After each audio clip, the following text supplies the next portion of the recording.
Okay, so here are three big stories in about 3 minutes. So yesterday I talked about how it was the anniversary of the Holodomor and Ukrainians were commemorating it. While that was happening, the Russians were sending 75 drones that's the largest drone strike that Russia has ever sent at Ukraine. As if to commemorate that in some weird way. Meanwhile, in Russia, and I did a video about this, and 1420 did a great job, in Russia, they were denying that the Holodomor was a bad thing or even happened. You've got to watch this just to wrap your mind around it. That's what was going on there.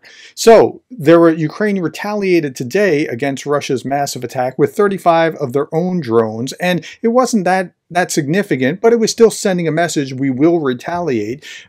Here is the Moscow Times. Russia says downed Ukrainian drones over 5 regions, and we don't know exactly, we know where those drones went down. We don't know how much damage or if they caused much damage, but it at least put them on notice. What was interesting in this story was local authorities in the affected regions did not report casualties. That's interesting thing number one. And two, quote, I call on refraining to share photographs or videos of the drones on social media, the governor wrote on Telegram, adding that emergency services were working on areas that were hit. So some areas were hit. Don't take photos, code can't be spread. Shh, there's nothing to talk about here.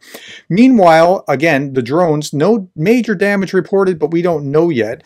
And what happened over the course of the day, Russia losses 93 UAVs, those are drones, tanks, and 11 tanks, and over 1,000 soldiers. I read this and then I said, wait, that's too high. I had to look it up, and sure enough, 1,070 soldiers, 93 UAVs, and 11 tanks. That's what was being reported. So they are hitting back, they are making progress, but it doesn't feel like it in some weird sense.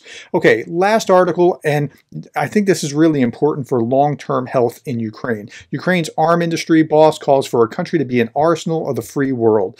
Alexander Kamyshin, the man tasked with reviving Ukraine's domestic arms industry, has a dream for his country's future. Even when the war with Russia is over, he believes Ukraine should focus on arms production, turning itself into the arsenal of the free world and providing weapons for export. And I think that's what's going to happen in Ukraine. They're doing this naturally now. They're going to do it later.